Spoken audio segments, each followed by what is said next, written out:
Oh, hey. What's going on?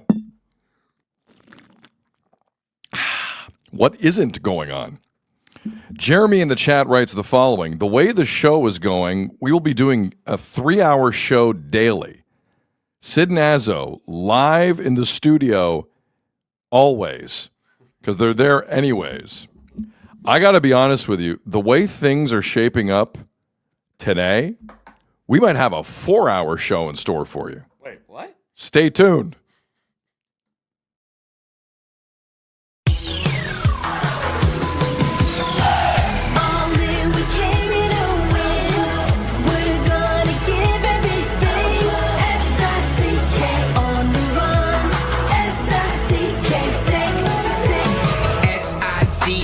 It's the sickest podcast. Tune in for the audio, or you can even watch back. Giving players all the props, or put them on blast. We don't give no hot takes, only talk facts. We're giving all our devotion, riding high on this wave of emotion. Going all out, yeah, cause this is our time. No, ain't no stopping us till we reach the finish line. All in, we came in to win. We're gonna give everything. S-I-C-K on the run. S-I-C-K, sick. On fire, we're ready to fight. We'll bring the house down tonight. S-I-C-K on the run. S-I-C-K, sick. Play it on the car ride, play it when you lounge. X and O, you know that we can hold it down. Shout out to my man Sammy, got it off the ground. And to all the listeners tuned in right now, got debates, analysis, and speculation. This is sports talk for the new generation. You know where to find us, got a reputation. Sick podcast, your #1 sports destination. Giving all our devotion, riding high on this wave of emotion. Going all out, yeah, cause this is our time. No, ain't no stopping us till we reach the finish line. All in, we came in to win. We're gonna give everything. S-I-C-K on the run. S-I-C-K, sick. On fire, we're ready to fight. We'll bring the house down tonight. S-I-C-K on the run. S-I-C-K, sick. S-I-C-K, it's the sickest podcast. Tune in for the audio, or you can even watch back. Giving players all the props, or put them on blast. We don't give no hot takes, only talk back. S-I-C-K, S-I-C-K, S-I-C-K, S-I-C-K, S-I-C-K, S-I-C-K,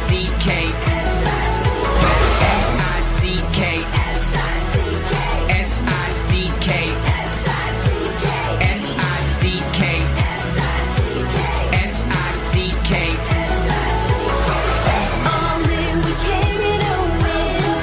We're gonna give everything. S-I-C-K on the run. S-I-C-K, sick. You are now listening to The Sid Seixeiro Show. Powered by Sick Media, the sickest Toronto sports show. Now, here's your host, Sid.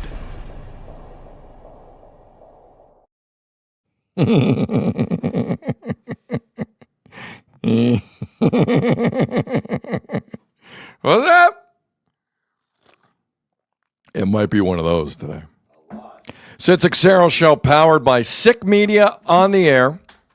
Great to talk to you. Great to see you live on YouTube, X, and Facebook. And for everyone listening and watching after the fact, we appreciate you.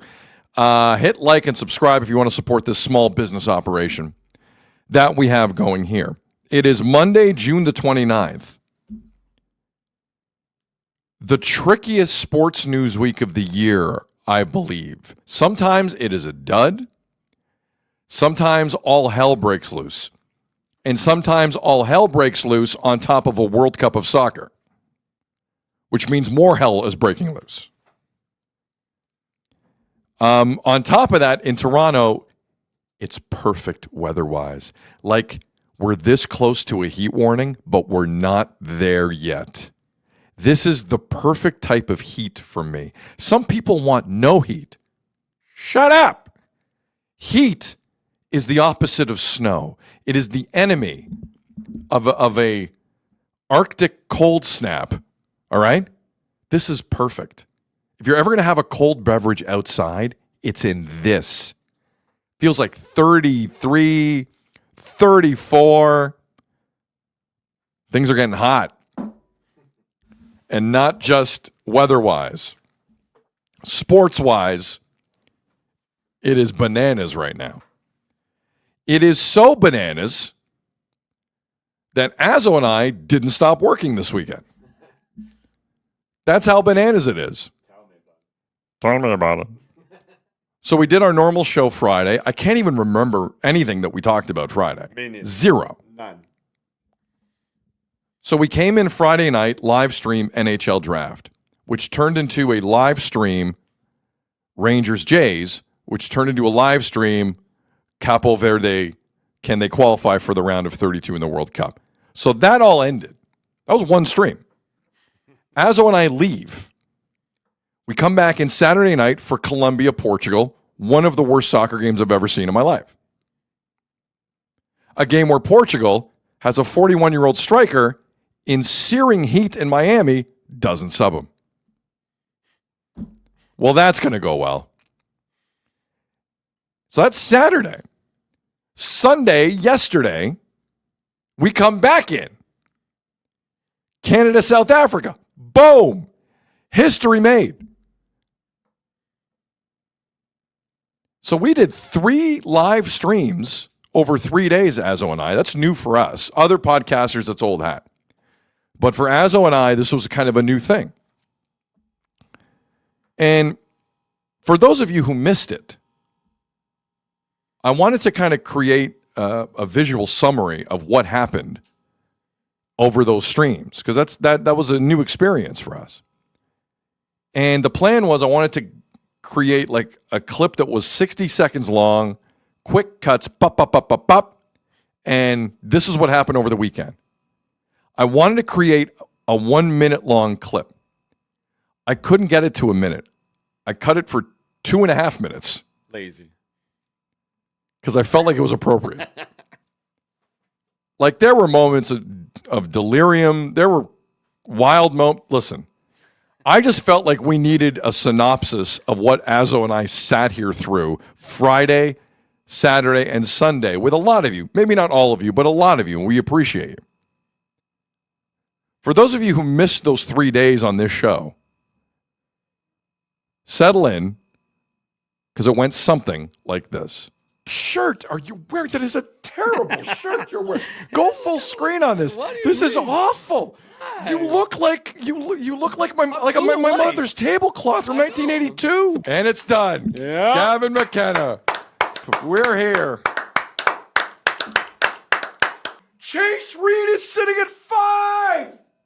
John Chaika, call Chris Drury right now. I agree. Sorry. You want knives? Now. Hidden Azzo, crouching Sid. Drew Mega.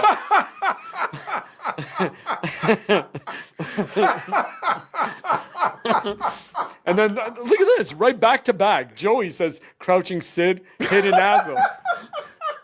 That's crazy. All right, come on, Okamoto. Oh!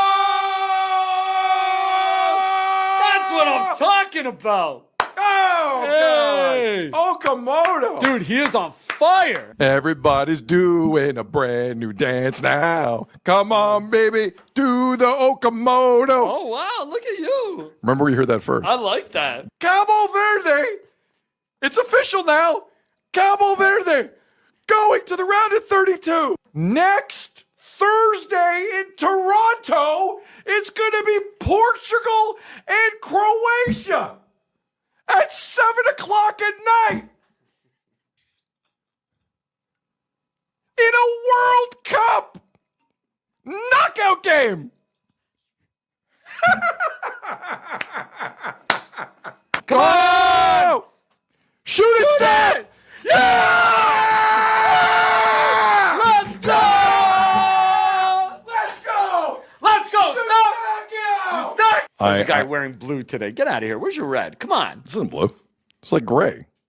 Dude, it's blue. It's not. It's not. No, it's gray. Dude, it's so blue. Dude, you need your Okay, glasses. tell people you're colorblind because dude, you are wearing blue. You need your glasses, dude. You're wearing blue. You need your glasses. Oh my god. You don't. Your eyes are stupid. I don't care. I don't care what any of you say. This will not be dumber than what Azzo did Friday with his shirt. Dude, show it in the camera. Look what Azzo just figured out. He matches the Kleenex box. Look at this. He matches the Kleenex box. Azzo's walking Kleenex. He's Maltese Kleenex. And look, Azzo, he has a white shirt underneath. It looks like Kleenex. So that was basically our weekend. Big W in the chat. Dude, 100% blue shirt. The gray shirt was on Saturday during the Portugal game. Daryl in the chat. It's freaking blue, man. Calvin in the chat. Does Sid have backup headphones? I should buy some backup headphones. You really need to find a second These pair. are taking a wicked beating during the World Cup, during the FIFA. Ray Bay in the chat, very kind, instant classics. We had a lot of fun, and for all of you who joined us on the feeds on YouTube, X, and Facebook, and after the fact, what blows my mind are people, like specifically with yesterday's Canada-South Africa feed we did, are watching it after. I thought the point of this was like during. Yeah. But thank you to everyone who's being a part of this. And that was a crazy 3 days. Jeff has a party. Good afternoon. Hey, a quick early one, then I'm going to go for a stroll. But do you, like, your thoughts on how much we worked over the weekend? Because it was fun. It was a lot. It was a lot, you and me. Yeah, we're basically family now. I don't like that. I know, it's true. I don't like that at all. It is true. All right, let's... Okay, we got to start soccer. Yeah, well, we got to dive right in. Let's go. There's Let's a lot do it. going on. Let's do it. I want to be here for 4 hours. Let's get So, to it. a lot of thoughts today.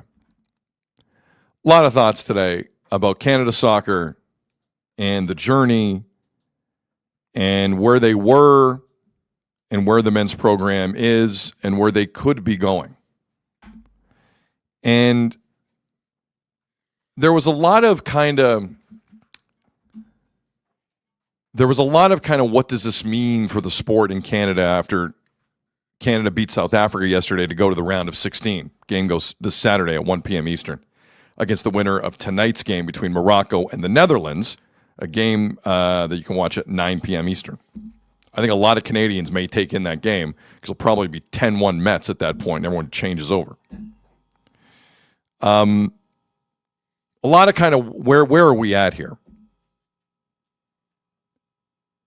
And to me, it's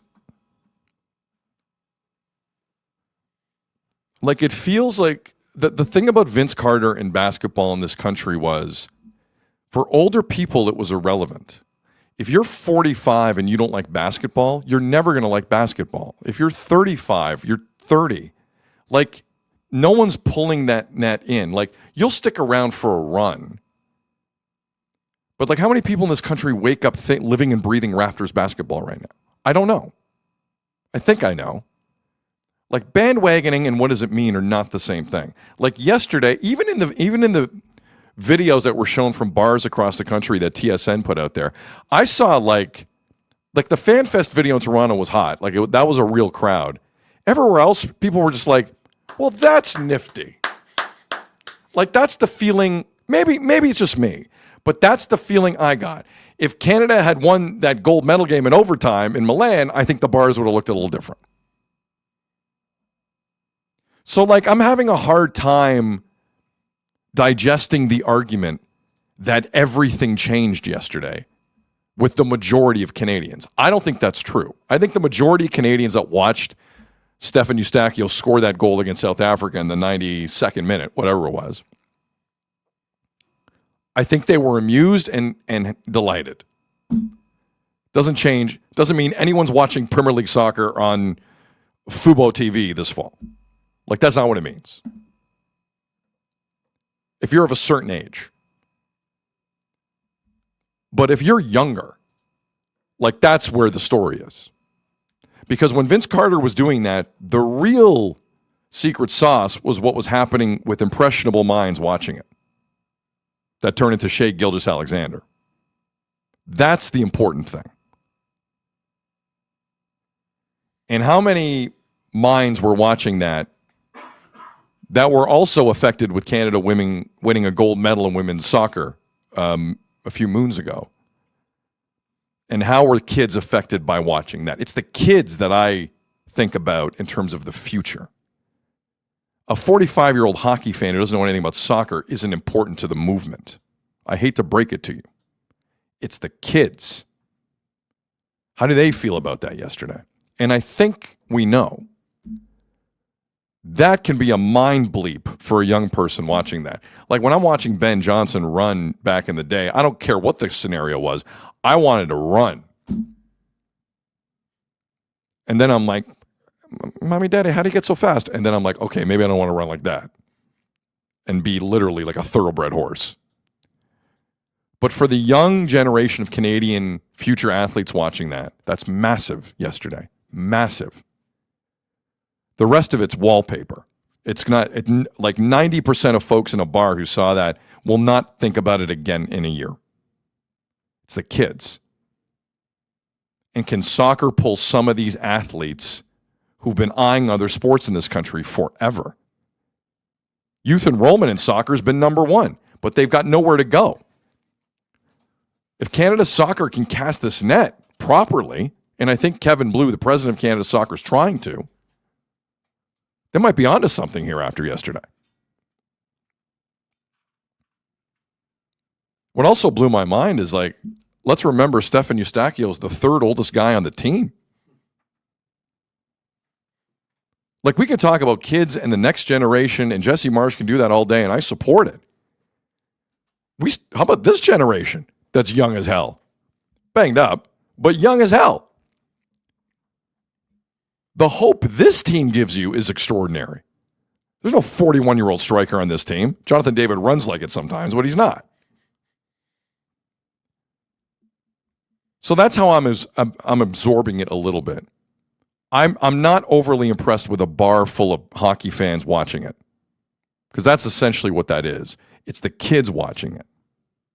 That's where the growth will happen. And I think it might.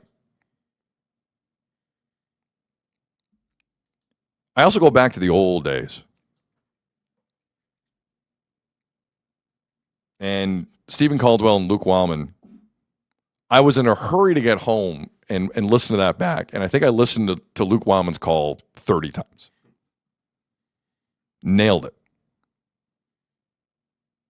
And Caldwell comes over the top with the emotion. Great call. Great call. And by the way, two guys, for I know a lot of you haven't had the pleasure to meet those gentlemen. I have now and again. They are who you hope they'd be. They love the sport and they love this country. And it shows. Over and over again on TSN, it shows. Do you know Luke Wildman gets paid by TNT Sports to call American soccer games on TNT? Do you know that? That's how good Luke Wildman is. And I've heard he makes good money doing it. Like, there's real talent in that booth. Stephen Caldwell's played internationally for Scotland. Like, there's real experience in that booth. But I go back to, like, my first visions of watching soccer on TV, and it's TSN, and it's Soccer Saturday, and it's Graham Leggett, and it's Vic Rauter calling games. I thought of those two yesterday, the late Graham Leggett and the recently retired Vic Rauter. Soccer hasn't always had it easy in this country in terms of selling the game, in terms of getting people hooked, in terms of trying to teach people.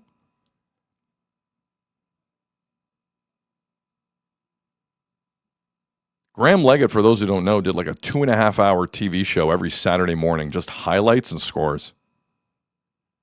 I learned about teams I've never heard of in my life, ever. And Graham, a huge Scottish soccer supporter, made sure I knew the first division scores and the second from Scotland. I didn't need the second. He gave them to me anyway. I watched a lot of soccer games, a lot of bad Canadian teams with Graham Leggett and Vic Rauter on the call. A lot. So thinking of them today. I'm also thinking of one of my biggest on-air missteps, and I went all in on this. I did not hesitate once. And we were entering a moment in 2012. I was on the Fan 590, and Canada on the men's side hadn't been to the final round of World Cup qualifying in a very long time. They needed a point in Honduras to do it. So Canada in 2012, October 16th, I'll get it right, of 2012, they went to Honduras. All they needed was a point, and they're in the final 6 of qualifying. This is rare for Canada. Rare. I was screaming on radio, this is it, man. This is our World Cup. Canada's men's team about to get to the final, not even the World Cup, just final qualifying for the World Cup. That's what I was excited about. Canada needed 1 point in Honduras. They lost 8-1. 8-1. The massacre at San Pedro Sula. And Rogers paid for Arash Madani to go down there with a camera. And it was one of the more wild assignments I've ever heard someone describe back to me about how that went. Scoreline was 8-1 Honduras. I hyped this game up for 2 weeks. Scoreline was 8-1 Honduras. They're throwing bags of urine at Canadian players on corner kicks, like freely. Security was encouraging it. That was a dark, dark moment. It was the classic Canadian soccer on the men's side, brings you a little close, get a little taste, take it away. And then Canada soccer was like in the wilderness for a really long time. Really long time. And it wasn't that long ago. Like in 2018, there was a Nations League qualifier between Canada and the U.S. Virgin Islands at IMG Academy in Bradenton, Florida. It was John Herdman's first competitive game running Canada. There were 5 people there. And Canada beat the U.S. Virgin Islands 8-0. But of those people there, Jonathan David, Kyle Larin, and a young teenager they called up named Alfonso Davies. Jonathan Osorio's in that picture that we're showing you. Junior Hollett. Junior Hollett, I was never a huge fan, but he put in some shifts for Canada. He showed up occasionally. Didn't know if he wanted to play for Canada at first. I took that personally. But Junior Hollett was there. And Maxime Crepeau was in this game in 2018 in front of 5 people in Florida against the U.S. Virgin Islands. U.S. Virgin Islands at the time was ranked 199th in the world. This was a Nations League qualifier. You can't get lower than this. Like, you cannot, like in all those soccer manager sim video games in the world, like it's tough to get a less significant game than this in 2018. And it wasn't that long ago. 8 years ago. We have gone from this to Canada's getting ready for a round of 16 World Cup game. Wow. Wow. It has been quite the journey. But Canada's here. And Stefan Eustachio and the guys did what they had to do. Now, there are cynics out there who are saying, listen, Canada's played 4 games, they've won 2 against Qatar and South Africa. Correct. Correct. But I don't want to hear from you today. I don't want to hear from you today. At all. I've been at BMO getting outsung by El Salvador supporters watching Canada. I don't want to hear from you today.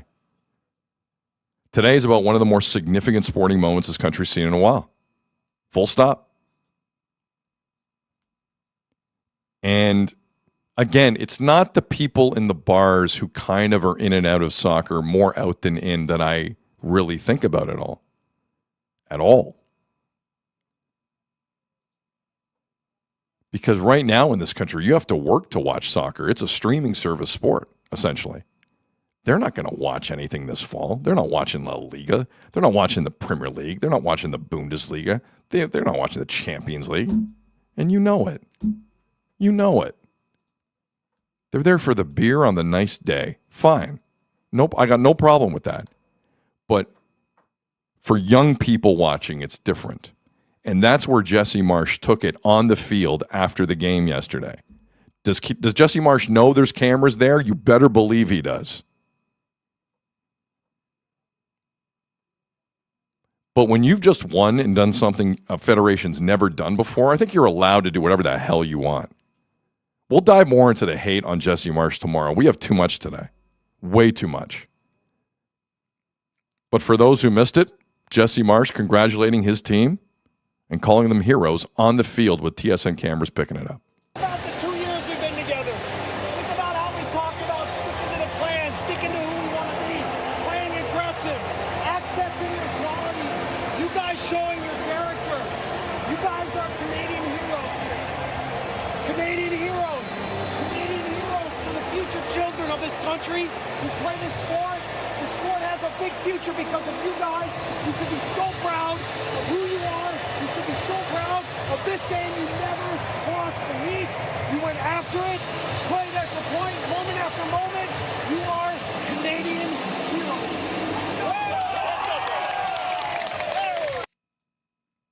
There's a lot of people in the chat just saying, this guy wants to go viral. And there's a lot of people in the chat saying, Sid, you like him now? Couple things. One, yeah, at times he wants to go viral. I think it's pretty obvious. Two, my only beef with Jesse Marsch the whole time is that stunt in the last game. And I got news for you. They didn't pull it this game, did they? They said Davies was going to play, and he played. What a concept. I don't think it's a coincidence they didn't do that again in this game because the PR on that blew up in their face. The rest of the stuff with Marsch, I can't complain about. I cannot complain about. So next up is Netherlands, Morocco. I'm not going into that game thinking they're done, Canada. I'm not.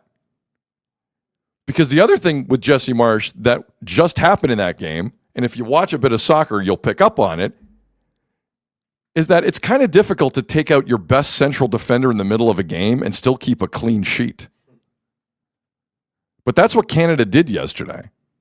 Canada's defense in this tournament, generally, 8 minutes aside from Switzerland to start the second half, has been excellent. And it's been the backbone of a lot of what they've done, going back to Copa America with Jesse Marsch. That was not the same defense they had last World Cup. They were getting shredded at times in that World Cup. Shredded. Not happening here. So I think that gives Canada a lot of hope going into Saturday's game in Houston at 1 p.m. Eastern. Question is, who's it going to be? I'm going to be locked into that tonight. An odd number of Canadians may as well. And Jesse Marsch, after the game, was asked how he's going to prep for it by Matthew Shinetti of TSN. Here's how the exchange went. Now get about a week to prepare for either Morocco or the Netherlands. Do you sit and just lie in history right now, or do you focus on the next stage of history, the round of 16? I'm flying to Monterrey today to go see the game. I'll see it tomorrow. I'll be in the stadium. I'll check what's going on. We'll make sure our guys get a good regen, and then we're going to be ready to throw everything at a giant, right? Maybe it's Netherlands, maybe it's Morocco, but this is what I wanted. I wanted this team to show that they deserve the right to go after a giant, and that's what we're going to do. Going after a giant. Jesse Marsch, hop in a plane. Is it a private plane? Canada Soccer has that kind of spread for a private plane for Jesse? Kidding me? All right. The donors came through. Canada Soccer's got some money. But Jesse Marsch is going to be in Monterrey, Mexico tonight for that game. Big game. Mentioned the Giant a lot. I think you know what the theme's going to be this week. Might be a little David versus Goliath in the ether as we have a full week of lead up to Canada versus either Netherlands or Morocco. I don't mind it. Look, Canada's not dumb. I'm not dumb. That will be the narrative. Morocco was in a World Cup semifinal 4 years ago, won the African Cup of Nations on an appeal. And Morocco will look better offensively in this tournament than they did 4 years ago by a country mile. Not even close. Meanwhile, you have the Netherlands, the best team to never win a World Cup. They've been in 3 World Cup finals. They're 0-3. They're hungrier than anybody. Full stop. So yeah, Canada might be the David to someone else's Goliath next Saturday in Houston. And not to bombard you with religious tales, but the key part of that David versus Goliath story is that David had a slingshot and was willing to step up when others wouldn't. Canada's slingshot might be Stefan Eustáquio. Do you understand what actually happened yesterday in that game? Stefan Eustáquio started the game as the captain. He's been the captain since Alphonso Davies got hurt on that same field in LA in March of last year. Stefan Eustáquio has been the captain the entire time, didn't start the Switzerland game. That's the only time he wasn't. I believe it was Jonathan David in that Switzerland game. But Stefan Eustáquio, the Leamington, Ontario kid of Portuguese parents, was the captain for a long time for Canada. You know what happened when Alphonso Davies stepped on that field yesterday? He gave the armband to Davies. Now, I don't know if that was preordained. I don't know if that was in the moment. I didn't hear anyone ask after the game. But that's a big deal, man. Big deal for Stefan Eustáquio to say, Fonzie, take it. And after he did that, he scores the damn goal. How about that for leadership? How about that for cojones? And then the wildest thing he did that no one picked up on is he runs to the bench going, I'm loco, and he said, you could read his lips, I'm effing crazy. No one picked up on that. Stefan Eustáquio owned the world yesterday. It was the only World Cup game. There was 1 billion people watching. And for 3 players specifically, there were a lot of scouts and clubs watching. Yesterday changed the lives of Alistair Johnson, Richie Laryea, and Stefan Eustáquio. I guarantee it. I guarantee it. They will not be on their current clubs to start the European season. Those guys need promotions. I don't want to piss anyone off, but TFC right now is beneath Richie Laryea. Beneath him. Stefan Eustáquio is an extraordinary player for this team. You saw how much they missed him against Switzerland, and he was in complete control yesterday. Complete control. And the humility was insane. After the game, he didn't crack a smile. We can't run the video, but as you hear this clip we're about to play for you, remember, this guy just provided Canada with the greatest moment in men's soccer history. Not even close. He's barely cracking a smile. I saw Alphonso Davies crack a smile yesterday. I haven't seen that since 2025. This was Eustáquio after the game. He's extraordinary, man. We work for it. I think us as a group, we have a special group. We feel like we're our brothers. And at the same time, when we fight for each other, when we play for each other, special things like this can happen. I'm over the moon, but at the same time, I don't want to say that the job's finished. We know that we're going to get Morocco or Netherlands, which is going to be a very hard game. And we hope that when they saw the game back home, that they felt that, next week, the game is going to be very tough for them, and that's what we want. H-Dog in the chat. Good old Canadian boy. Stefan Eustáquio. Eustáquio says we don't want to be on the moon. But listen, some of these guys are now playing amongst the stars.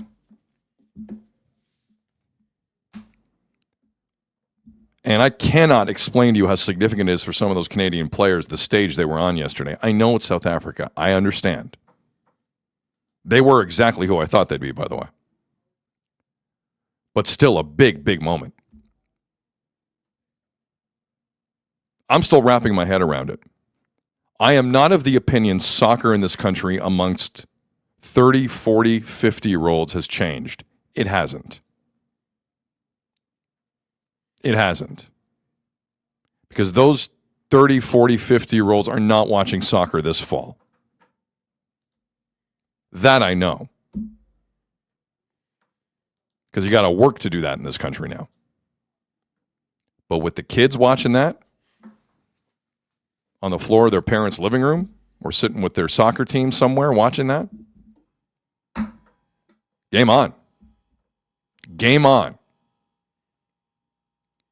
That's the significance. Canada won't be favored this weekend. We all know that.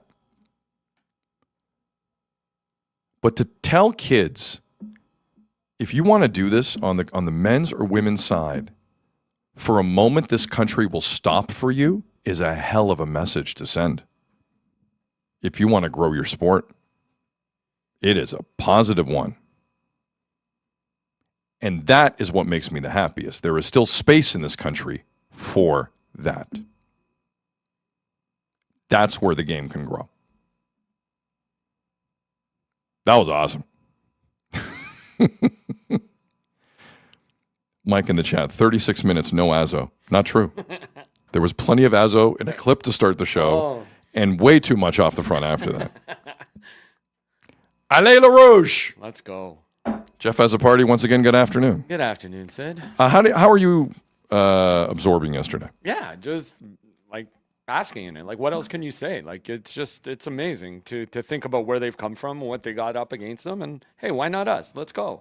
And hopefully you see a growth in it. Like you said, kids now will go outside, control the ball, and be like, Eustachio, and score. And it's not Kobe in this country. No. Eustachio! Yeah. And why not? And we'll go through it more tomorrow. We're the only country that knows how to pronounce the kid's name properly. It's true. It's so true.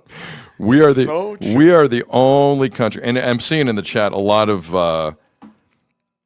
Ishmael Coney love. Mm-hmm. Oh, there's love for everybody, dude. Did you see the rankings for the defensive player? What was it? Luc de Fougerolles stands up. He's like ranked in the FIFA Power Rankings as like the top defender in the tournament now. Top performing defender in this World Cup so far. But I wonder how they gauge that. Yeah, it's a metric. So he's at 7.3. Because I got to tell you, there were moments against Switzerland he was not. Yeah.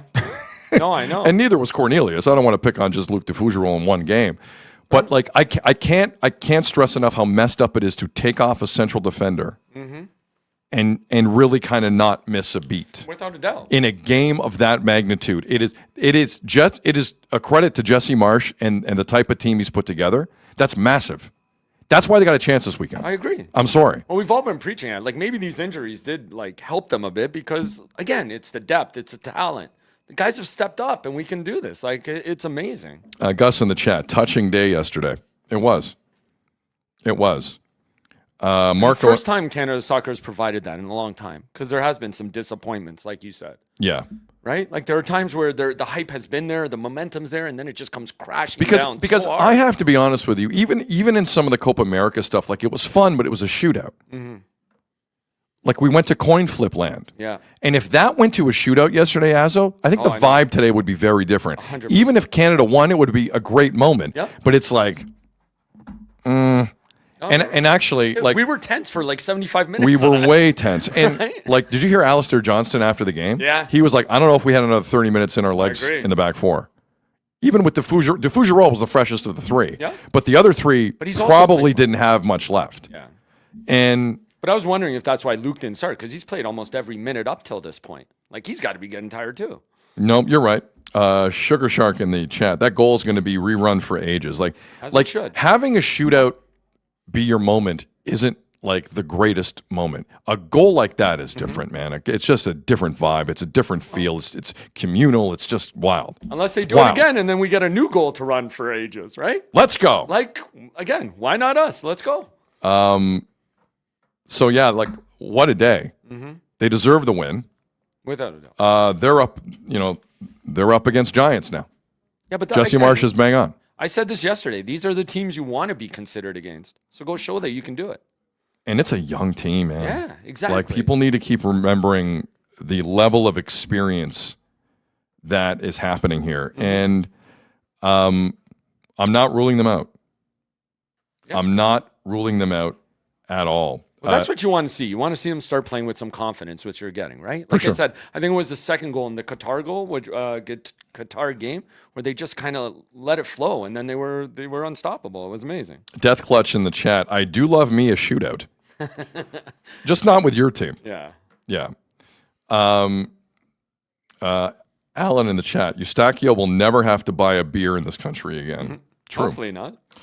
And it's his story, right? Like he did get kind of emotional post game with Matthew Shinetti. Well, Matthew Shinetti did everything in his power to make To sure try, that he got yeah. emotional. Talking about his and parents and I have and thoughts on that, but I'll kind of Yeah, keep it to myself. Yeah.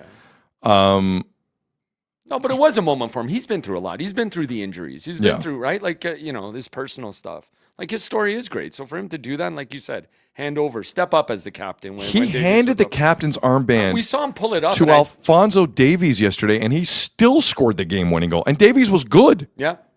I watched it back a little bit. Davies barely moved and set up like 3 chances. I know. It's crazy how good changed the Davies game. was. He changes Crazy. the game. That's why, for everybody saying, like, talk about him so much, even though he wasn't playing, that's why. Benny in the chat. Shootouts are remembered more for who misses. Very true. It's true. Very good point. Excellent point. Yeah, that was wild. Anything else Great on day. that? But we have a lot. We're going to dissect a lot more of this as we go throughout the week. Anything else you want to add to this before we move on? Because we got to You move said on. it here. all. It's great. All right. Allez La Rouge. Like Canada plays against Saturday. Round of 16 World Cup. Yes, that's a thing I said in life. Hey, Azo. Yes, Sid. Great time of year. Tell me why. Puck drops, tip-offs, first pitches. When the game is on, you call the shots. Head to betway.ca and bet your way. Must be 19 plus. Play responsibly. So you saw the news everybody in the chat wants us to know, so I just want to Shoot, mention what is it? So people stop telling us. Well, that we know. That Montreal traded Brendan Gallagher to Vancouver, and they'll be retaining 50% of his salary, his remaining salary cap. 50% for this season. 50%. So salary cap hit was $6.5 million. Mm-hmm. Listen, the retention of the salary is respect to Brendan Gallagher, who was scratched in 16 of 19 playoff games this year. Sorry, you don't like respect to Brendan Gallagher? No, I do, but considering they only have 3 slots, like that's using one of your slots. I don't think they're that worried. Yeah. Because they're not buying out anyone else That's this fair. year. That's fair. I do That's love the only I thing. do love though how you are keeping track of people's buyout slots. No, but it's important. Well, not really. If you're not buying anyone out, it's I not that guess. for a year. It's not that important. If you're buying out Morgan Riley for 8 years, that's different. Right. 1 year is kind of a irrelevant buyout. Yeah, that's true. You're right. If you're Vancouver, basically you brought in an assistant coach for Manny Malhotra. Yeah. And he's from BC. He wanted to go to BC. Look, this is the fact that they bought out Brendan Gallagher, the fact that they sent him where he wanted to go, the level of respect for Brendan Gallagher in that city, in that organization, is insanely high. And a lot of players wouldn't have been afforded both of these. It's one or the other. And good for Brendan Gallagher. I just think, considering the type of year it's going to be, maybe Caleb Malhotra can stay with Brendan Gallagher this season. You need some veteran leadership, and like you said, with the respect that's there for him, why not? Like 100%. It makes sense. It makes complete sense. Yes. And it's just future considerations going back to Montreal. And keep in mind, Kent Hughes doesn't give a damn about anything. Right. So the fact that he would do this for Brendan Gallagher is crazy in a way. So all the best to Brendan Gallagher. He'll help them for a year. Maybe he starts a coaching career with Vancouver after. I don't know what he wants to do. But I think Brendan Gallagher's a lucky boy for that. Yeah. You got what he wanted. Lucky boy. Mutual respect. That's Absolutely. Okay. From the Habs to the Leafs. Leafs had a big weekend. true. Huge. Leafs had a big weekend. So they pick up their guy, Gavin McKenna, in as awkward a first overall selection as you're going to see with Justin Bieber hanging around way too long. He forgot Gavin's first name. He said Mr. McKenna. I'm convinced Justin Bieber forgot his first name. Convinced. And maybe I'm wrong, but I thought it was kind of ridiculous. And Gavin McKenna comes out on stage in Buffalo after being taken first overall. And then there was a moment here, like not many people are talking about overtly because there's a lot happening in the Toronto sports scene right now. But Justin Bieber says, listen, I got a video for you, Gavin McKenna. And it's some way you're going to want to hear this. And Austin Matthews pops up. I thought he said two things here that are rather significant. First voice you're going to hear is Justin Bieber. Take a listen. My dear friends, one of my dear friends couldn't make it here tonight, but he's got a message for you. And I wanted to show you up in this screen right here, right now. Thanks, JB. Gavin, welcome to the Toronto Maple Leafs. I'm sorry I'm not able to be there with you guys today, but it was 10 years ago when I was standing right where you are. I know how exciting this is for you and your family and what an incredible honor it is. Congratulations. We're just as excited to have you joining the Maple Leafs, and we cannot wait to get started. You're coming to a franchise with an amazing history and fan base, and we're all working to write the next great chapter together, and you're going to be a very important part of that. To all the fans at the Leafs draft party at Scotiabank Arena, thank you for your passion and your support. We're looking forward to seeing you guys back in Toronto very soon. Okay. Austin Matthews in a beautiful suit for that statement. Just kidding. White sweater. Leaf hat. He's wearing a Leaf hat at least. There you go. I'll give him that. There you go. So Austin Matthews, who we haven't heard much from since locker cleanout, said two things there. The first thing he said, hopefully we can help write the next great chapter of the Maple Leafs. And then he goes, we'll see you very soon. So let's not glaze over this. Austin Matthews has confirmed he's coming this fall. Mm-hmm. If there was anyone still holding out any ideas differently, I believe you can put those to bed.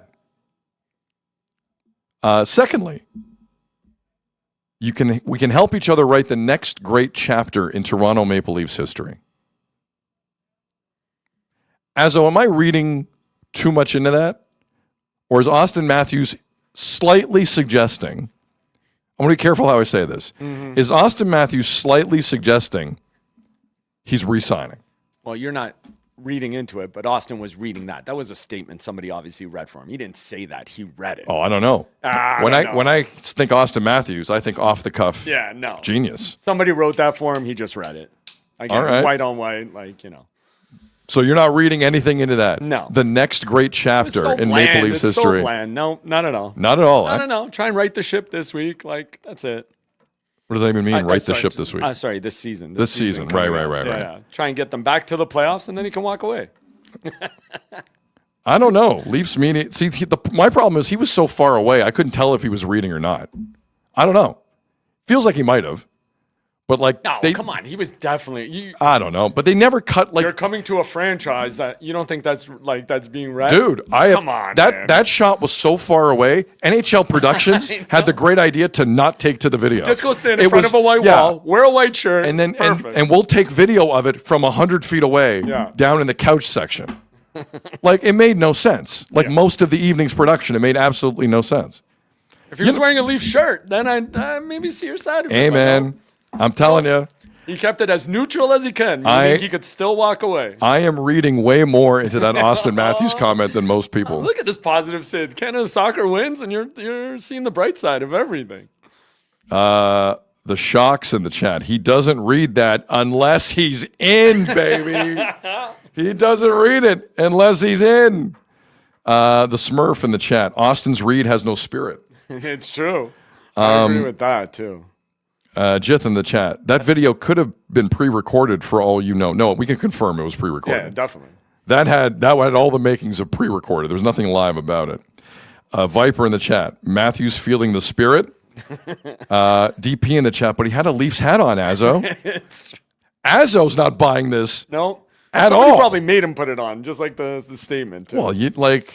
Aaron, you didn't wear any Leaf stuff? What's wrong with you? Aaron? Yes, and we would have burned him for it. Yes, we would have destroyed Matthews for that. You don't have one Leaf hat in the Scottsdale home. Mm-hmm. Not one. Really. All right. You have a Dallas Stars hat? Yeah. Or LA Kings. Edward in the chat. Hostage vibes. It's weird. A little bit. Tyler in the chat, Austin had AI write that statement for him. I think so. Yeah, felt like it. Jacqueline, closing line on that, it was a decoy video. It was. I'm sorry, I'm reading more into it. Mm-hmm. Write the next great chapter. For a season. Forever. Leafs forever. Forever. Hashtag Leafs forever. In Maple Leaf history. There you go. Okay. No, hey, I like the positivity. All right. We'll see what goalie they get. That'll tell you everything. Well, I'm more interested in the defenseman they got. Yeah, that's true too. So Elliot Friedman today on his podcast went down the road of the Zach Werenski Columbus story. Zach Werenski, one of the best defensemen in the league, one of the best players in the league, period. Oh, yeah. 2 years left on his deal at 9.5 something. And it seems like he's not re-signing in Columbus because Columbus are a horrific franchise that, you know, the tragedy aside with Johnny Gaudreau, if you look at everything else they've done, they're a disaster. And I'm pretty sure, I want to pull the quotes for tomorrow. I'm pretty sure Zach Werenski wasn't feeling the whole Rick Bowness rant thing. Like the part of that story no one up here in Canada talked about that much. The players did speak at locker cleanout, and I don't think they were thrilled at that. And I think Werenski may have said a few things that were interesting. Let's revisit that. I wouldn't be surprised by that. I remember Werenski saying something counter to what Rick Bowness said after that season. I would stand up, tell us we don't have heart, we can't compete or whatever he said. So Columbus, who are normally just a disaster of a franchise in terms of how they operate the team, have a player on their hands that's one of the most valuable in the league right now that looks like doesn't want to stay in Columbus. So Friedge made a couple points. He said, one, teams right now are a little frustrated. They can't talk to Columbus. Like Don Waddell is operating in a very weird space right now with the Blue Jackets. Yep. He has this asset, but maybe we've normalized, I'm not re-signing, you get traded the next day. Here you have a GM in Don Waddell who's been around the block and maybe has this information from Zach Werenski, and he's like, okay, well, then we're going to win. Like, what a concept. You don't see it a lot. So Friedge said GMs are having a hard time pinning Columbus down, which is odd. But the other thing Friedge said was he's convinced John Chaik is going to take a shot at this. Convinced. Why wouldn't he? He has to. Now, based on what Friedge was saying about the Dallas Stars too, Dallas are in on every big fish right now. Yeah. But we knew that. You called that out a while ago. But to the point where, hold on. But the other thing Friedge kind of dropped, which blew my mind, was he was like, is there a world where Dallas gets both Dylan Larkin and Zach Werenski? And I'm just like, can they? Not if Jason Robertson wants $20 million a year, whatever the hell he's asking for. Obviously, he would go the other way in one of these deals. He'd have to. Has to. But anyway, sorry, back to the Leafs. Friedge is convinced Chaik is going to take a shot. Werenski and Matthews not only have the same agent, apparently they have a fantastic relationship. And there are whispers around the league. Matthews is one of the he's one of the guys. Some people are saying, I don't know if I buy it completely. Some people are saying Matthews is one of those guys who wants to build his super team here. I don't know if I buy that. Leaf fans would love that. I think this team's better with him than without him. Of course. No question about it. But the other part, Azzo, that's freaking me out is if you're going to trade assets and if you're going to trade Matthew Nyes and do this and that, if you wanted to pick up that stud defenseman in the draft, that's one thing to me. Mm-hmm. If we're doing this to make Austin happy for 2 years, I hate it. I hate it. I'm not for this. No, of course not. I'm not. You cannot. Listen, could Austin Matthews next July 1st sign an extension immediately? For sure he could. Until I see that, I really frown upon the business of throwing around young assets, the few you have, to put a smile on Austin's face until you get that guarantee. Yep. Now, maybe privately the Leafs have gotten that guarantee. I don't know. But there's something about this I'm a little uncomfortable with. Werenski is all world. But they're both up in 2 years, man. Both. Leaf fans just saw Marner almost rub their nose in it completely, and some would argue he did it, whether he won a cup or not. We're going to have two guys in this city of that level with the clock ticking on their contracts? Is that something Leaf fans want? Is that something the organization wants? Are you cool with that? If they get Zach Werenski and Austin Matthews on the same team on the same contractual timeline, are you cool with that? dude, all it takes is one season. Go on a run, get a cup, and then it's all worth it. You think they're that close to a cup? If they get Werenski and they do, like, depending what they're doing, who the goalie is again. Yeah, who's in net? Yeah. That's a whole nother That's a huge thing. one. But, yeah. Like, I just think there's too many questions for this team to be considered that close to a cup. Because I've I'm seen sorry. what you are, and people seem to be hinting at the fact that it looks like they're all in, at least for this season or for the next two, and just go for it in the next 2 years. Then what? Yeah, well, no, I know. But, again, a cup would solve all of that. Or a run to the finals. But Azzo, we did this for 10 years. No, I They're know. that close I to know. a cup. They're this close. They were never close to a cup. Me and you said it. If you're going to trade Nyes, you would hope it would be to get into the top 8 or 9 of that draft and get a young defenseman. For sure. Because you got McKenna up front. You mentioned that. You got the forward taken care of. You want something on the back end. And they seem to be doing that when they got Andre. But I don't know. But the assets, but you're right. But the assets this would take. Yeah.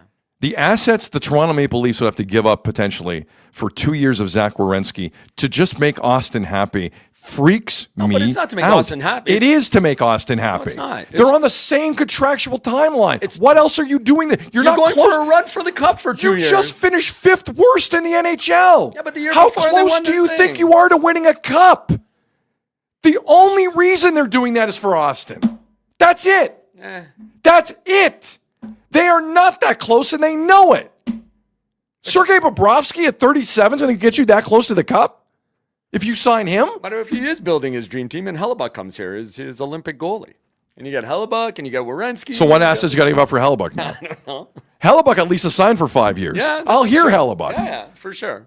And Friedge, by the way, was like, no, Buffalo's real. I know. I'm like, give me a break. Said 100% he believes he waived his no trade to go Give to Buffalo, me which I still is. Give me a break. Oh, Werenski changes your team though. Like, for 2 years. yeah, but again, if you go on a run, it's worth it. They were 5th worst. But the year before, they won the division. You're going to go around with William Nylander and John Tavares. That's your run? Are we doing this again? Oh, McKenna replaced Matthew. Yes. Marner. Yes, put the 18-year-old in that position. I know. It's true. Now we go on a run with an 18-year-old. Hey, we're not done yet. Phone Phil. I'm uncomfortable with this if it's to I make agree. Austin cool. I agree with you. I'm just trying to give uncomfortable you with the other this. side. I am. agree. And if he was comfortable, then he would have re-signed. I'm just trying to give you the other side of it. Because they did want a quick retool. What better way to retool than get these guys and go for a run while you have Austin? Then you figure it out. H-Dog in the chat, 2 years is the window. Well, clearly. And if they can stockpile, like, listen, they don't have their first round draft pick for the next 2 years. Like they're Correct. Right? So why wouldn't you? And then you They have a late one next year from Colorado, right, but but it's not their own. It's not I said theirs. their own. No. Their own would be if you were going to tank, then I could understand that. Like I can understand you starting to build for the future. But since you don't have your picks for the next 2 years, if you can go all in, trade what you can, start stockpiling draft picks for the future in some way, and I don't know, maybe you could do both. I agree with you. I don't think they're close, but I'm just trying to give you the You side that understand people my invest. trepidation. Yes, of course. Having just seen Mitch Marner walk out the door. But again, when I know we're going to get into this, and I don't want to jump ahead, but when they got Kawhi for 1 year, the Raptors, was that worth it? I'm not talking about Kawhi right now. I know. But when they got him for the 1 year, it was a 1 year run with him, and it ended up working out. But they won multiple rounds in those years. They were close. Eh. The Raptors didn't win multiple rounds in those years. The had Raptors a didn't lot get, of years The where they Raptors didn't lost get to first. Eastern Conference Finals in those years before getting Kawhi. Okay. Yes or no? Yeah. They did. How many times? Twice with Cleveland, didn't they? Okay. Twice. Don't tell me the Raptors and the Leafs were comparable in how close they were. Give me a break, man. That's insulting. And I'm not the biggest Kyle Lowry fan, but that's insulting to Colin DeMar. Major league insulting. Anyone who thinks this Leaf team is like a Zach Werenski away or a Bobrovsky away, you are an idiot if you think they're that close. An idiot. If Morgan Riley opens up next season on your blue line and you think you're that close, you are an idiot. And this is just about Austin. That's all this has become. You're lucky you got the first pick. Jesus. The Darsh in the chat. Dad and dad are fighting. Two dads. A lot of Marner rips in here for some reason. Could they be made worse. Conference finals once. Once, yeah. 2 semis, 2 conference semifinals. One more than the Leafs. Yeah, no. One more than the Leafs. Agreed. Give me a break. And that kind of player in the NBA, as you know, Azo, makes way more of a difference in the National Hockey Yeah, League. for sure. Without a Way doubt. more. Without a doubt. You're right. You're 100% right on that. Just trying to give you the other side. No, I'm I know. with you. I'm just, you know I'm with you. I'm nervous at a lot of what I'm seeing right now. Can I tell people what I saw? Where was it? The Frank Saravelli on what almost happened? Oh, yeah. Shoot Where is that that? one out. So Please. Frank Saravelli on the big show out in Calgary, it said regarding Jason Robertson and that Kraken Knicks deal that happened, the Stars had another deal lined up. So they were getting, as part of the package, the number 7 overall from Seattle. And they were taking number 7 and flipping it to Toronto in a deal that included Matthew Nyes. Which would have been Chase Reed. Chase Reed. That would have been. Chase so Reed good would have for. slipped. Man. Can you imagine if that would happen? Man. Damn you, Jason Robertson. That's what we wanted. Listen, I haven't met Jason Robertson like that. He's causing a lot of BS right now. Right? And I'm not cool with it. No. Figure it out. Yeah. No, like to me, I'm with you, man. I think you got to do both. I would have loved for them to trade back up into 9 and get one of those guys. So you do build for the future and around it. You plan for after Austin. What did Dreger say? What's the thing you told me about? Let me find that one. We can paraphrase it, but it was like, whoa. Dallas is one of those teams, and LA would be another. They're sitting there going, okay, let's just get through next season. And then if either Austin Matthews or Connor McDavid happen to land on the table, we want to be players in that.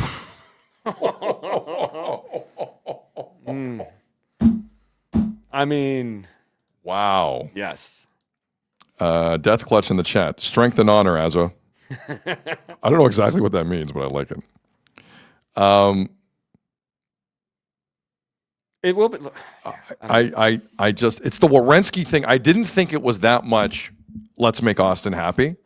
Werenski is making Austin happy. 100%. But Do then the you Leafs have to get better? re-sign both.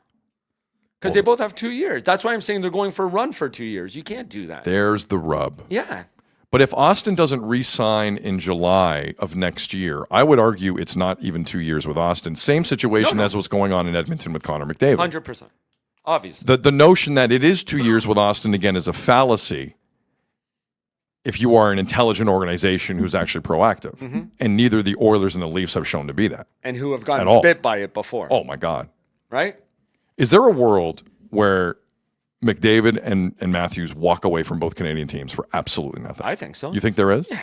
Are they that stupid? Are they that stupid, both organizations? Because it takes balls to trade either guy. Again, though, no to question. get a guy like that, like I think these organizations feel like when you have a guy like that, you have no choice but to make a run. Because you don't always get guys like that. You don't always have a guy like that on your team. Again, even if they trade Austin by next July 1st or whatever, you're not getting back anybody comparable to him, and you're probably losing the deal. Viper in the chat. It's a 1 year deal with Austin, correct? Yes, essentially. We're gonna. If the Leafs walk to free agency again with Austin Matthews, heaven help them. Heaven help that organization if they do that again. Seriously. No. Like I'm trying to rationalize it in my own head. These are not intelligent people if they let that happen. They're not. It's hard to do what Steve Staios just did. It's hard. It's not easy. What will your fan base look like if it's Marner again? I'm just saying. No, I'm just saying. It's so valid. Listen, if the Leafs are convinced he's re-signing, go nuts. Then I'm fine with Werenski. I'm fine. Go give Bobrovsky 7 years. Why don't you? Knock yourself out with Bobrovsky. If you think he's signing, okay. I don't think they know what they're doing like that. And I think Austin Matthews is a fairly coy individual that way. Because he doesn't have to tell anyone. Without a doubt. And by the way, the same agent's running both the Werenski storyline and Matthews. Yeah. You going to trust that guy? It's a valid Moldaver? You going to trust that guy? He'll take you for all the money you can on both. I'm very neurotic this morning about a lot of things. Just this morning? Just this morning. Okay. Just this morning. I felt good yesterday. So that's where we're at with Matthews and the Leafs and Werenski. Again, like Werenski has Dallas written all over him. I think. I think so too. But if Columbus aren't going to engage people, It's weird. I don't know what this is about. Yeah. Like, I really don't.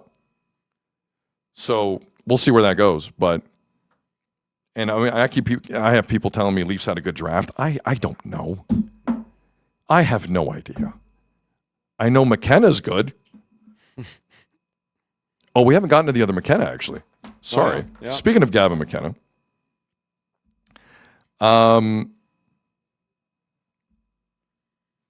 Paulie in the chat, Sid, will you commit to an Azo extension? Rumor has it. Oh, I lost it. Sorry. Darren Ferris. Something with Darren Ferris. I saw that. Darren Ferris is still getting mentioned in this city. It's pretty amazing. Want it? There it is. There it is. Sid, will you commit to an Azo extension? Rumor has it he has signed with Darren Ferris, so it may be hardball. Next hockey season, Azo holds out for the first part of September. And let me add this to the Austin thing. What is Austin right now? Like as a player? Yeah. Because we haven't seen it in a few seasons. What like his I mean, best. look, to your point there, it's not a concrete argument. The guy's lost his shot. His numbers cratered under Berube. One would assume they're not going to play like Berube. You would hope. You would hope. And by the way, he has a new knee. Yeah, exactly. And it's not like he was burning it up last year with the other knee he had. Mm-hmm. So But yeah. I think it's a valid question. Like, So what is Austin? I think you got to be sure you're a superstar before you go all in with all this. And again, I'm just trying to give you the other side about things I'm seeing online when people saying, "Oh, there's no doubt the Leafs are all in for this season." Death Clutch in the chat. He's pissed off and rehabbing. Yeah, one would That's assume. true. Yeah. One would assume. Michael in the chat. Azo's agent is Paul Marner. Get his DM yet? No, never mind. No. Anyway, so that anything else on the Austin I like stuff? Chris Betty here. Go ahead. You're gonna win a cup with Hiller? Get out of here, dude! If he brings spirit to this team, you don't know the power of spirit. You don't. Dude, you know what they They need? can go on a run, but dude, they're tied into so many bad contracts. Like, but that's the funny thing. Like, people have forgotten that. How bad this team was last year and why they were bad. Berube wasn't the only reason they were bad. No, He was not. but like you're saying, like multiple years, 6 years for Tannen, 4 for Tavares. Like they're tied into all of these. They have no choice but to use these guys and play them.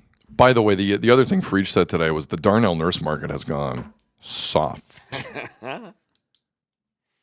Like, there's a world where it's going to get more awkward with Nurse, but like, what are the odds Riley and Nurse stay exactly where they are to start next season? Well, because my problem with Maybe. Nurse is like, who's got the like, what do you call it? Who holds the like the advantage there? Leverage? Leverage. Yeah, Thank yeah. you. Sorry. Who holds the leverage there?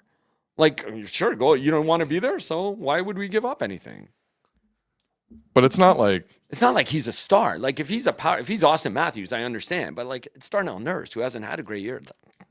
So you want out of Edmonton? Okay, well, of course the market. Listen, let's get to it.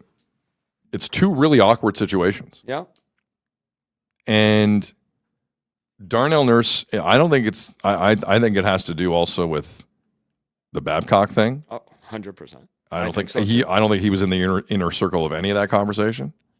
Like Darnell Nurse has been message received on Darnell Nurse. He's been picked on by the fans. You think he wants to be picked on by his coach too now? Was being picked on by his teammates too Yeah, a and little his bit, teammates, isn't 100%. he? Yep. Like Yep. it's kind of like that. So that's something worth looking at. But back to McKenna. So McKenna had the whirlwind. He gets traded. He gets drafted on Friday night. He's being pulled in all types of directions. He's being forced to do an interview in the dark with Matthew Schaefer. Matthew Schaefer was great, by the way. Had to do like 4 interviews. The first one with Bieber, which was awkward. He did as well. 4 interviews. Didn't he? Well, he went. Bieber like tried to take that over, which was super weird.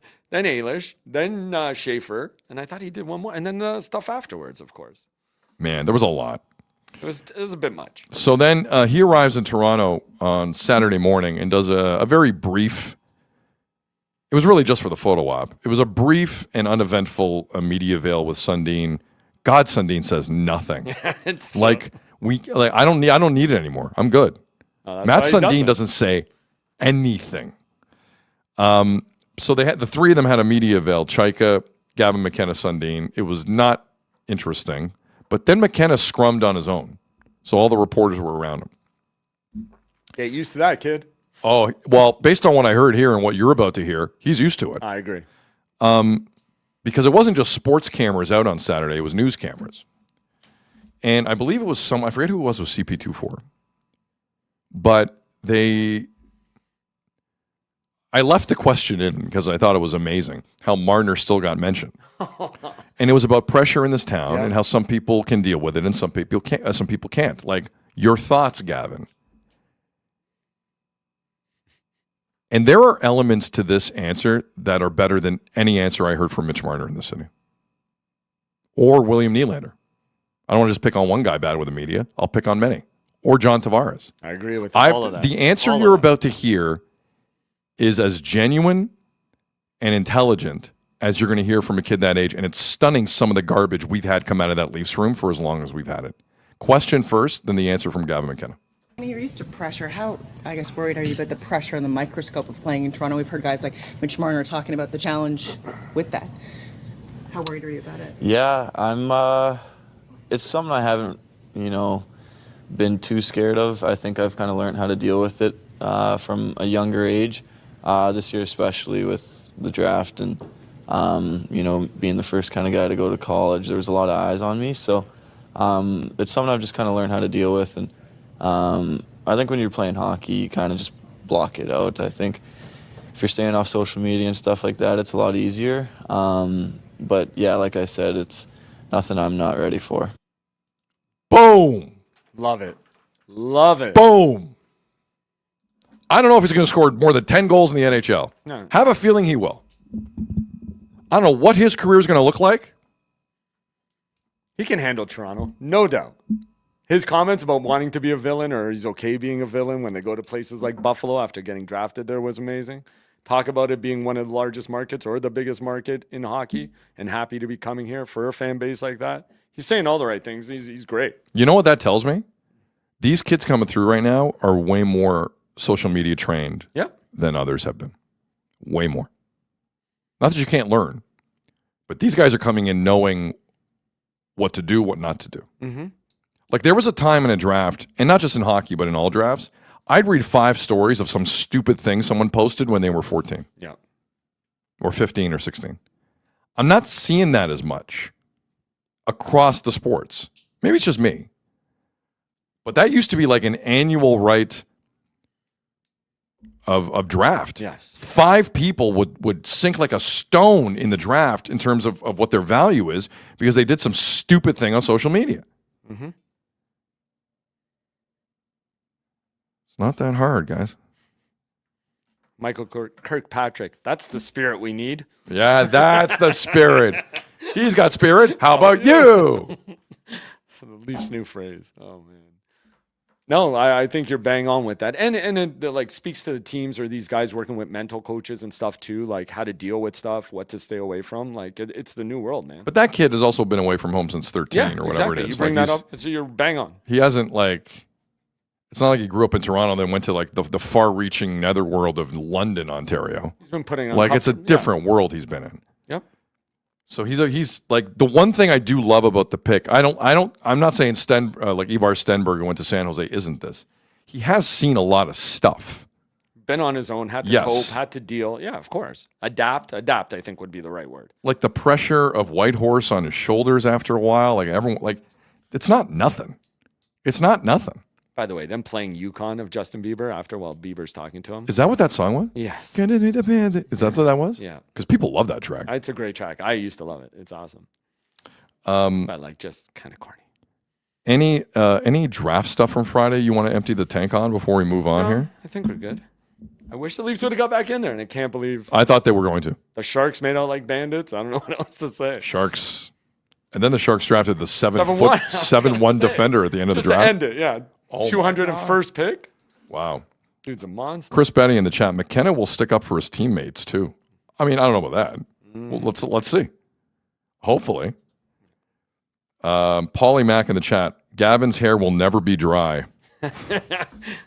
But it seems like he just wants to play hockey, which I love, and he can talk. Like, he was ready for everything. He was. He was 100%. ready for every question he got and answered it just correctly. So congratulations to Gavin McKenna and his Leafs. family on a huge night, massive night. And congratulations to the Leafs for getting him. Yeah, congratulations for the Leafs and Alex DeLuca. Yes, thank you, Alex DeLuca. And Alex DeLuca for pulling the 12 ball. It's funny, John Chaykin now just refers to that lottery win as the 12. Because that was the number that came out of the end. Pretty funny. 12. Seattle have their 12. Yes. The Leafs have their 12. They're 12. Yes. How's that not on a shirt? Just a ping pong ball with the number. It should be. Yeah. People make some money I on gotta it. talk to my guy. Yeah, you got a guy. Yeah. I gotta start getting these done. Okay. I have to be honest. I've been deathly afraid since I woke up this morning about one thing: Kawhi Leonard becoming a Raptor again. Because now Shams is saying that Kawhi Leonard only wants to sign an extension with one team, and guess which team it is? Yep, the Atlanta Hawks. No, it's the Raptors. Kawhi Leonard wants to get out of the country as quickly as humanly possible. That makes me nervous. Why is that, Azza? Yeah, I wonder. Why does Kawhi Leonard all of a sudden really want to come to Canada? And what's now he wants to sign a long-term extension? And what is a long-term extension in the NBA? It's crazy with outs and stuff. Like, get out of Kawhi here. Leonard It seems- officially today is 35 years of age. Happy birthday, Happy Kawhi. birthday, Kawhi. Let's give you everything you want. Kawhi Leonard, who has done everything in his power to ruin every franchise he's been on because of power and ego, has convinced Bobby Webster, according to Shams, that he wants to be a Raptor again. He made $50 million last season. He's making $50 million this season, and then there is no contract. Again, this is the same Kawhi Leonard who some believe is about to get hammered on a suspension by Commissioner Adam Silver for taking money under the table through this company called Aspiration, which award-winning journalist Pablo Torre exposed last year, basically getting extra money where the salary cap wouldn't see it. Leagues don't like that. So we're waiting on this report, and nothing yet. I'm assuming the parties involved have clarity on this and know what's going on. So that's that part of it. The other part of it is, okay, what would the Raptors have to give up in a trade? Never mind a contract. What would they have to give up in a trade? So Michael Grange did some digging on this last night. And his package, based on a couple sources, say right now, like the guts of the deal is Brandon Ingram, Grady Dick, and picks going the other way. Now, when we talk picks, keep in mind, the Clippers do not have technically their own first rounder till 2030. The Raptors have all their picks. The Raptors are fine. So I'm kind of freaking out here. Like, there's a lot of Raptor fans who think this is going to be a great move. I would like to remind you of one thing. As Kawhi Leonard approached free agency with the Spurs, like, he shut it down. Like, load management started really then. And if it wasn't for Alex McKegney and the Raptors, I don't know what would have happened in that year with Nick Nurse and the Raptors. The other thing is, Masai Ujiri is lurking in Dallas. Don't think Masai doesn't want in on this. You know what the Dallas Mavericks look like with Kawhi Leonard? Cooper Flagg, Kyrie Irving. Are you kidding? That becomes a hell of a team, especially if all of a sudden Anthony Davis and LeBron are going to Golden State, which they're rumoring.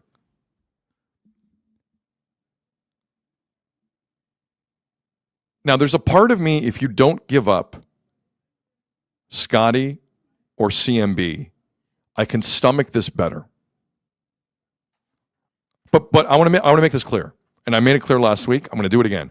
I do not like Kawhi Leonard. I don't think this guy has your best interest in mind in any way, shape, or form. There is mountains of evidence to back me up on this. You sign Kawhi Leonard to, let's say, a 3-year, $45 million deal per year to be in Toronto. You don't think he's going to shut it down? 35-year-old Kawhi Leonard, you don't think he's going to shut it down like that on you? He doesn't give a damn about you, man. Let's remember who we're talking about. He had the country in the palm of his hand in 2019. He didn't care then. You think he's going to care now? I'm kind of disappointed in Bobby Webster. This is your chance to spread your wings after the Masai era. You're going to just do the same thing? Really, Bobby? This is your plan? A 35-year-old with an attitude problem? Look, I'm not sitting here saying I like Brandon Ingram either. No one's saying that. But in this moment where it feels like the Raptors are close to reacquiring Kawhi Leonard, my God! I would like to ask all of you the question who are for this. Do you think he's all in and 10 toes down on the Raptors? Why does he want to leave the Clippers so quickly? Why does he not want to sign an extension with any American team? Why does this have to happen now? I have a lot of questions. Not one person is answering this potential suspension thing for me or penalty from the league. No one has an answer.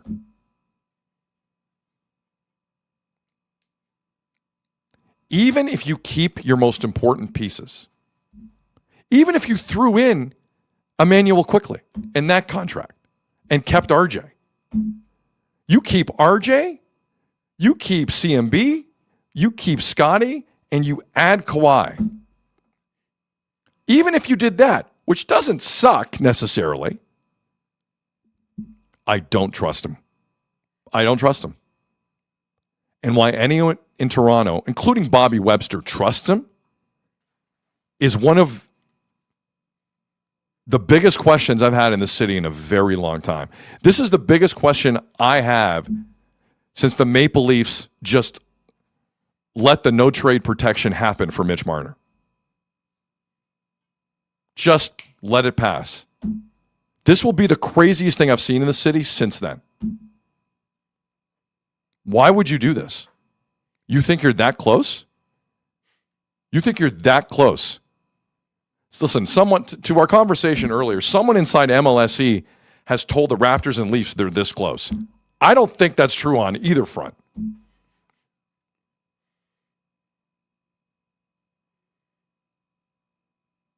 I don't get it. Look, is Kawhi still a really good player? Yeah, of course he's a really good player. But you get the whole 9 yards with Kawhi. You get the whole roadshow.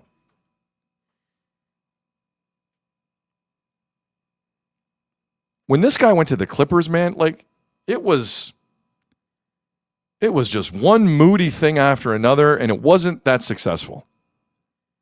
What do you think is going to happen here? He is using this market again.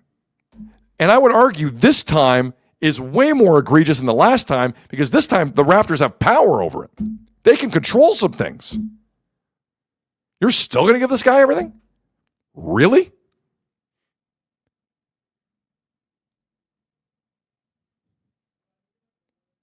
I got a problem with this. I do. And if CMB is in this deal, oh my God, then y'all will come over to my side.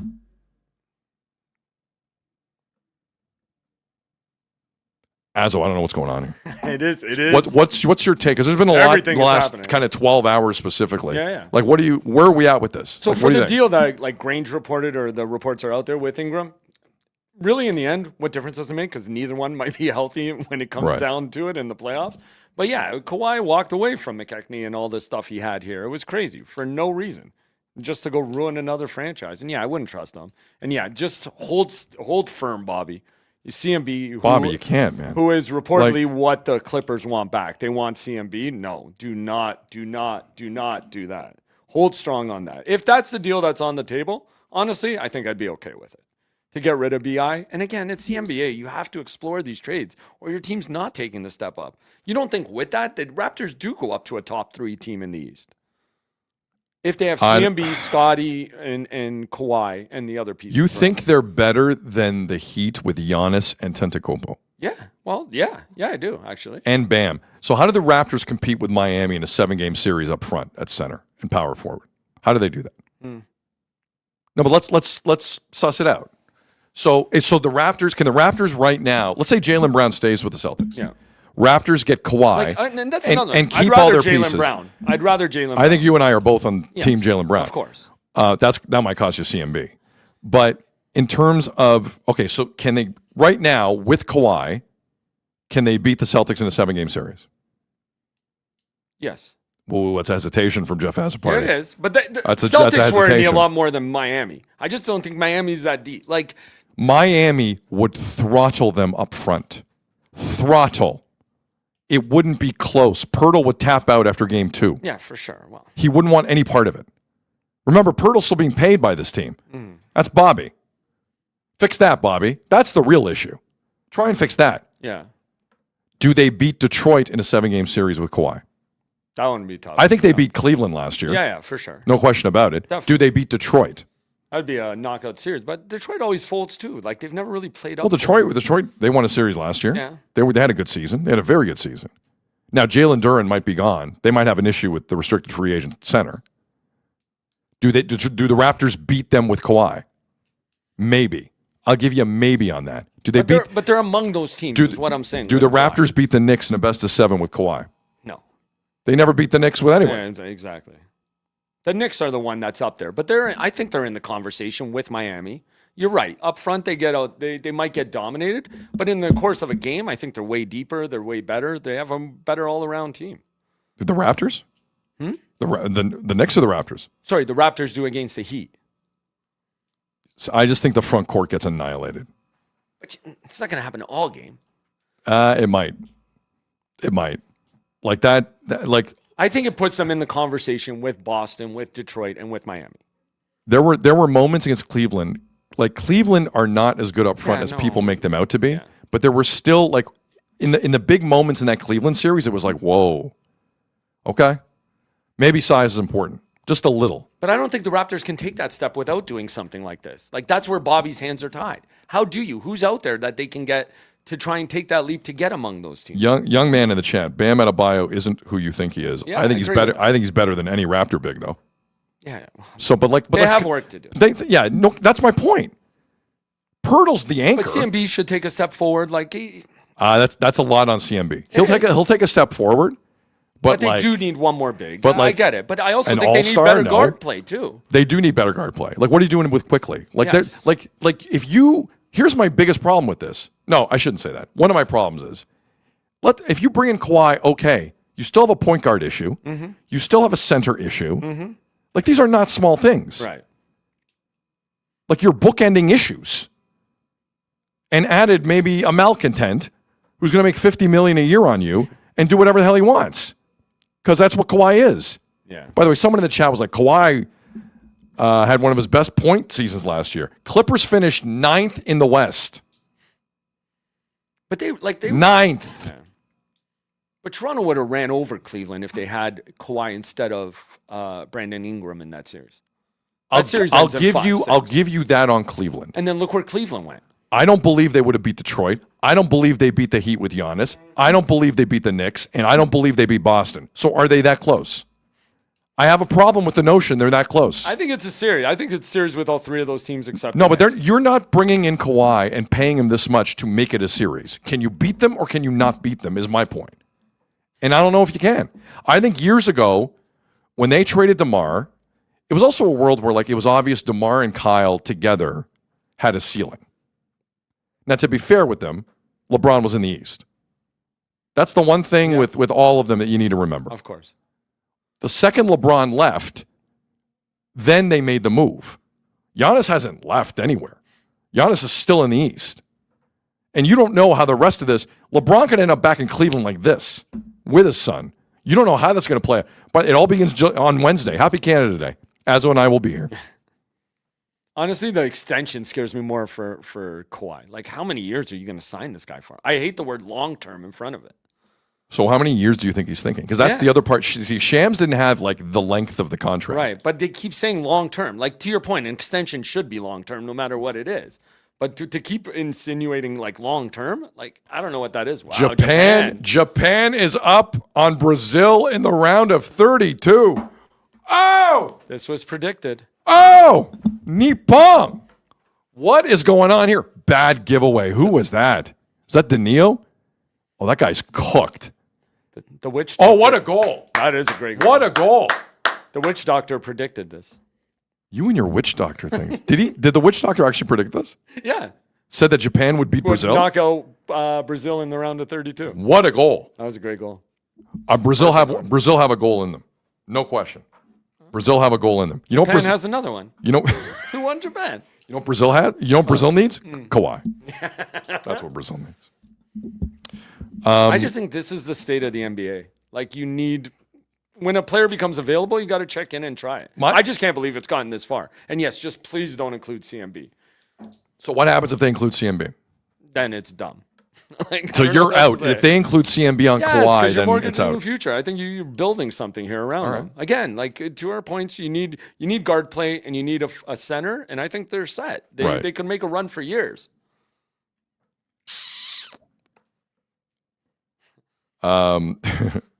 Chris in the chat, did the witch doctor predict Kawhi to the Raptors? No, I don't know. He's focused on soccer right now. I'll let you know if I see anything. I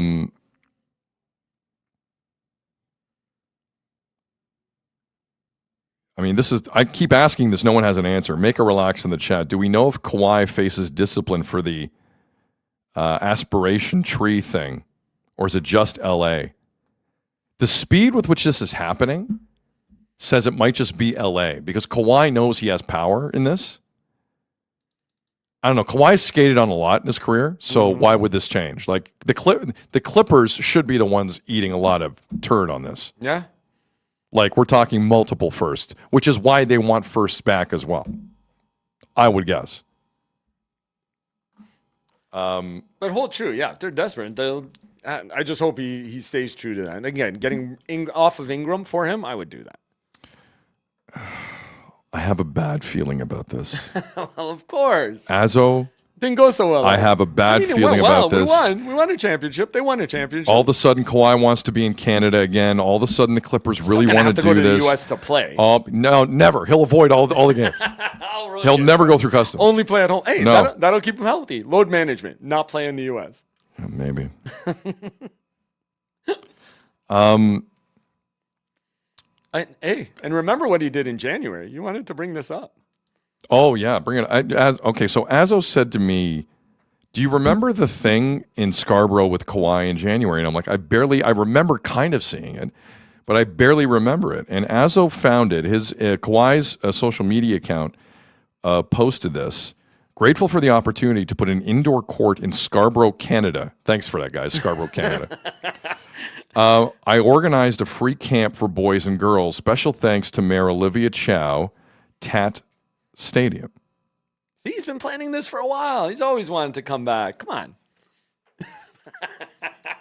But that was like a really random thing in January. Very. That Kawhi Leonard was like, were the Clippers in town even when he did that? I guess he would have been. Maybe.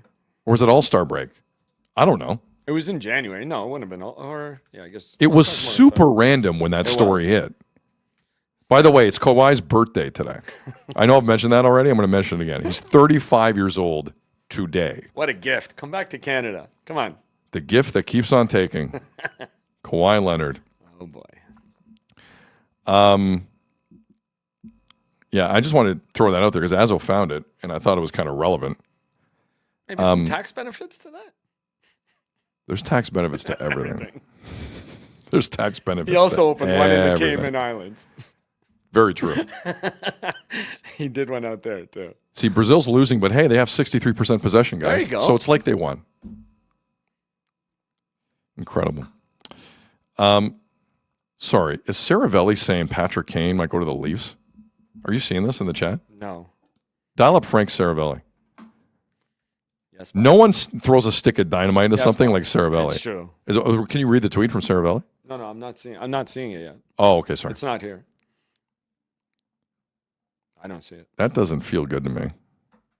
Let's do this. Did he say it somewhere? Like, what's the price? The price on that can't be crazy. Like, I just, it's not nuts. Oh, so it's on his podcast, looks like. Frank Saravelli on Frankly Hockey also speculated about Patrick Kane and the Leafs. Only team mentioned for him. Suggested a 1 or 2 year deal. Interesting. I could see that. I could also see that going like well into training camp. Yeah. Like Patrick Kane's just not signed. Yeah. Yeah. So thank you, whoever. Yeah, that was interesting. Hey, Azzo. Yes, it. Do you like my shirt? You're looking kind of. What color is it? You tell me what color you think it is. Huh? You tell me what color you think it is. It looks good though. I like it. New sponsor. Hey. Clothing for today's show provided by Ed's Fine Imports, Markham, Ontario's #1 clothing store for the last 20 years. Formal, casual, they got you covered. Brands like Psycho Bunny, Blue Industry, Page Jeans, Nobis, Gitch, Bugatti, Paul Batenley, Tommy Bahama, and so much more. Ed's Fine Imports, just north of McCowan in the 407. Go to the store in person or go to edsfineimports.com online. Tell them Sid sent you. Hey. Get 15% off your first purchase. Hey. Shout out to Ed's Fine Imports. This shirt feels spectacular. It's real and it's spectacular. Support local. There you go. There you go. I like so I want to that. thank Ed's Fine Imports for jumping on. Mm-hmm. Making you look good. They saw how I was normally dressing and they said, we can't have that. Yeah. We need to change that immediately. My phone, I haven't gotten a call yet. Just so you know, Azzo's discount is 2%. I was going to say, you beat me to it. The cost of I'm like- inflation. when I told him who I was, he's like, you only got 5%. Actually, I'm like, what? cost of inflation is more like 4% right now. Okay. There's a lot of people that want some Jays discussion right now. Hell yeah. As Brazil about to crash out of the World Cup, which would be quite something. Can I give you a quick Leafs thing? Yeah, shoot. The Athletic is reporting the Leafs have made qualifying offers to Robertson, Andre, and Quillen. Michelli to be determined. Oh, they're done with Michelli. They must have heard you. Michelli reeks of Brad Treliving. Yeah. You can't have Michelli. Michelli's an awful hockey player at that level. Yeah. I'm sorry. That's 2 stops. And you knew that in Toronto after like 10 games. There were people trying to sell you on Michelli. Mm-hmm. Well, the analytics on Michelli. Shut up. He went on a run at the end of the season. What are you talking about? Did you see those goals? It's not like a highlight reel of all his goals. Marco in the chat. Sid, is that your first legit sponsorship? Betway? Hello? Yeah, it's been a great time of year for a while. Yes. Shout out Michelob Ultra. They were good friends of the show. Yes. Okay. So I'm glad they're ignoring Michelli. Well, no. Didn't say ignoring. It said to be determined. TBD. To be determined. TBD, my friend. So There's always hope. One of my favorite yearly traditions is Nick Robertson being mad about his contract situation. It's true. And then being healthy scratch. I'm very much looking forward to that. At least at the beginning of the season. Yes, for sure. Yeah, that was from CJ in the Athletic. That's kind of significant. Siegel. Yeah. Well, the 5 p.m. deadline, right? Today for qualifying offers. Well, but the Michelli thing is also like you got to look at roster spots after a while. Yeah. And if you're making more moves, you got to be careful. I think shots on goal in this Brazil-Japan game are going to be like 18-2 by the end of it. It's going to be crazy. Shots on goal don't count. No, they don't. Goals do. But they count more than possession does. They do. I'll tell you that. A better chance. I saw an interesting stat today about the American League in Major League Baseball. There are 4 teams above 500. Wow. Like, I was going to ask Azzo, can you believe that? And the answer is yes, we can. The American League has been hot diarrhea since opening day, aside from a few teams. Even the Yankees couldn't keep it together last night. That was a wild finish at Fenway Park. Yeah. Red Sox swept the Yankees. Not even the Yankees can keep it together. Jazz Chisholm is not on this team by the end of the season. I'm just gonna make a prediction. But back to the Jays. And one of those teams is the Chicago White Sox. Isn't that amazing? White Sox are playing well. The Jays have lost 6 in a row. They're 6 games under 500. They got to 500, and we're like, guys, let's go. Where's the iceberg? Hit the iceberg. Yeah. Patrick Corbin Friday, 4 1/3, 94 pitches he needed to get through 4 1/3. Dylan Cease is not an ace on Saturday through 4 2/3, 107 pitches. He couldn't get to 5 innings. And Shane Bieber yesterday actually looked like the pick of the litter. It took him only 92 pitches to get to 5 1/3.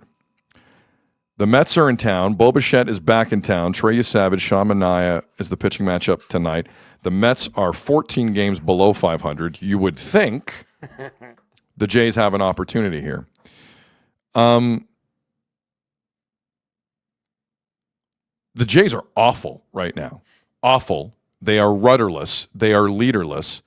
But once in a while, there's a moment in every season where someone says, this is ridiculous. Leave me alone. And sometimes it's really disruptive. Other times it can be badly needed. And there was the moment Saturday. The moment of the weekend was Saturday after a home run to cut it to 7-3 by Alejandro Kirk. Kirk went back to the dugout. And obviously when you're losing 7-3, you got to celebrate it. So out comes Vladimir Guerrero Jr., who has 4 home runs all season, none at Rogers Center. And Vladdy is trying to get the home run jacket ready for Kirk. And Vladdy, leave this up for a while, Lazo, please. Oh. And Vladdy can't get the jacket open quick enough. With pleasure. And Kirk had 2 choices in that moment. Wait for Vladdy to get his you-know-what together and open up this stupid jacket that no one but him wants. Or just go into the dugout. And Alejandro Kirk said, to hell with it, and he went in the dugout. The look on Vladdy's face was as if someone spat in it. To the listening audience, I'm trying. And John Schneider, who is just Vladdy's valet guy, is like, Vladdy, what's going on here, bud? I'm with you. Real leader John Schneider is. What? I'm with you, buddy. What's going on with this guy? What's going on is Kirk has some pride. And there are some people who are trying to make the argument, look, it was just the jacket wardrobe thing. There's nothing to it. It's fine, this and that. No. At some point, all of us in our lives have been in this kind of situation where something's stupid going on and you have a choice. Indulge the stupid or walk away. And when you walk away, you make a point. Alejandro Kirk made a point. And the point was this: we need to get serious here. Not everything's a joke. Not everything's swept under the rug. We're getting our asses handed to us by average teams.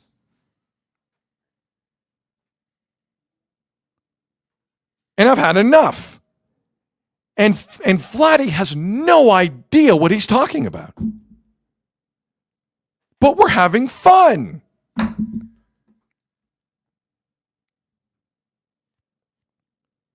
Two things I want to make very clear. One, anyone inside or outside the Jays organization who thinks that was nothing is naive, because it speaks to a bigger issue.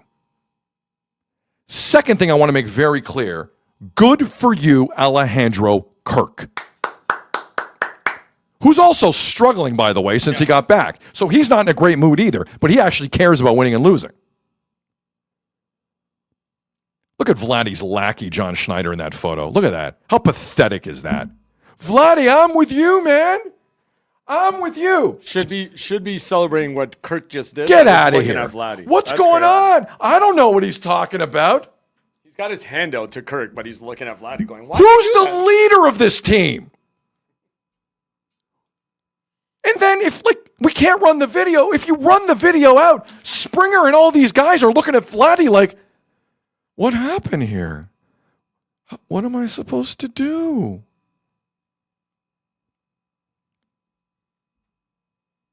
That, to me, was very important what just happened. Because the Emperor doesn't have any clothes with your star slugger, and everyone's afraid to say it. And Kirk had enough. Good for you, Alejandro. Good for you. Captain Kirk. These fun and games when you're getting your ass kicked and you're losing 5, 6 games in a row. Enough. Enough with the Gatorade baths when you're 4 games under 500. Enough. Oh, it's nothing. It's nothing. It's fine. It's just that. Sure, it was nothing. By the way, leave that picture up, Azo. Vladimir Guerrero Jr.'s average in March and April, he had 354. In May, he hit 232. This month, June, 195. After yesterday. He's hitting 195 in June, but that's what he cares about. That's what he cares about. And that complete nobody, John Schneider, isn't backing up Kirk at all. Vladdy, I don't know what the deal is, man. I don't know. When he's not the manager of this team in a year and a half, I'll be happy. I'll be happy. Good for you, Kirk. Enough of this garbage. Good for you. Azo, you got the dance floor. Here. Go ahead. No, man, you said most of it right there. Good for Kirky. Again, the scoreboard's right there. 7-3, they're losing. And he didn't care enough to actually have the jacket ready on time because we know how fast Alejandro Kirk is around the bases. Like, then have it ready if you want him to do it. Good point. Why is the jacket not ready? Why is it out? Were you busy? He's the most nimble guy. Oh, Like, no, sorry. Vladdy was busy looking at the iPad fixing his swing. No. That's what he was doing. He was fixing his swing. Mm-hmm. Chris in the chat, so over the jacket and Gatorade. Stop playing games around the game you're supposed to be playing. Go ahead. Everybody wants us to acknowledge Hazel's tweet. And yes, we all saw it. We know I saw it too. Yeah, we all saw it. But you know what's even more embarrassing? When a team wants to make a point to say there's nothing to see here, and they make Kirky bring out the jacket for the guy yesterday, it's like, okay, now you're overdoing it. Get out of Now here. that means there is something. Get out of here. And yes, you're right. How are you having fun when you're in a 5-game Get outta losing here. streak and it's 7-3? Like, that home run brought it to 7-3. No, we're not doing that. Listen, if you want to be that Jays fan who doesn't want to acknowledge that things are kind of going off the rails, there's nothing I can do for you. Over my dead body, am I going to be that person on a mic? That's not why I'm here. I'm not here to drink any Kool-Aid at all. Unless they sponsor. Did you see the quote from John after the game yesterday? No, I can't. We're not getting any offense going early in games. That's well documented. When you're down 5-6 runs early, makes it tough for the bats. Time of possession is a real thing. Time of possession? I swear to God. That's the equivalent of Alfonso Davies yesterday saying we picked up a big 3 points. Yeah. There was no 3 points on the line. It was just a win. Wow. Yeah. Like, the fact that he didn't even have the jacket ready in time for Alejandro Kirk running the bases. Come on, man. Daryl in the chat, the ship is sinking. It certainly feels that way. I know what I saw, man. Yep. Agreed 100%. Don't even start with me on that. And he should have doubled down. Don't even start with me. This Vladdy thing has been bubbling below the surface for a while. A few shows actually talk about it. This one does. Not many. If you're going to be a massive disappointment, fine. Don't be an immature massive disappointment. That gets annoying. Just a bad look, too, dude. You're still down 7-3 in the middle of a 5-game It's Schneider that I can't stand in this. Yeah, no, I know. Look at him. Who the hell do you like? What are you doing? Focus on Kirky. You just hit the home run, but you're like giving him his hand, but looking at You're Vlad. not. You're like, what's going on with Kirky, buddy? I don't know. I'm with you, Vlad. Oh. I'm with you. I can't believe he doesn't want to have fun. I can't believe what? No fun? That's sad. I'm sorry. Anything else on this Kirky thing you want to talk about? Andrew, hey Vlad, what is this? From the commercial. Hey Vlad, what is this? The Wi-Fi is just pouring out of that thing. It's so true. Like Ray-Bay in the chat, Schneider has his hand out like, how dare he? You know how embarrassing that would have been for Kirky to have to sit there and wait for the jacket when they're down 7-3? Like, you're standing out there and again, if you want to do it, go ahead. Just make sure it's ready. And if he wants to take it, he doesn't have to. But I loved it. Look, I know, like I heard Hazel's report. Yes, Alejandro Kirk's intention was to stick his hand in the jacket. The jacket wasn't ready. Once again, Vladdy was late on something. Right. Big shot. Sorry. Stop me if you heard this before. Vladdy's late on something. And he said, to hell with it. Which is the right call. And everyone's acting like he's spit in his face. Yeah. Or like Look that, at this photo. That Kirky did the wrong thing. This is asinine, this reaction from John Schneider. From both. Vladdy and Asinine. John. He looks like a scared kid. The Vladdy Whisperer, man. Yeah. Was last year just no one was ready for the Jays and no one was prepared for him and no one took them seriously? Is that what that was last year? No, it couldn't be. It couldn't be. It couldn't be. Couldn't be. Unbelievable. I love that. Final word on this, Azzo, then we'll talk other things. And else can you say? Good for you, Kirky. Don't back down. Don't back down. I'm with you. And boys, pick up a win against the Mets, please.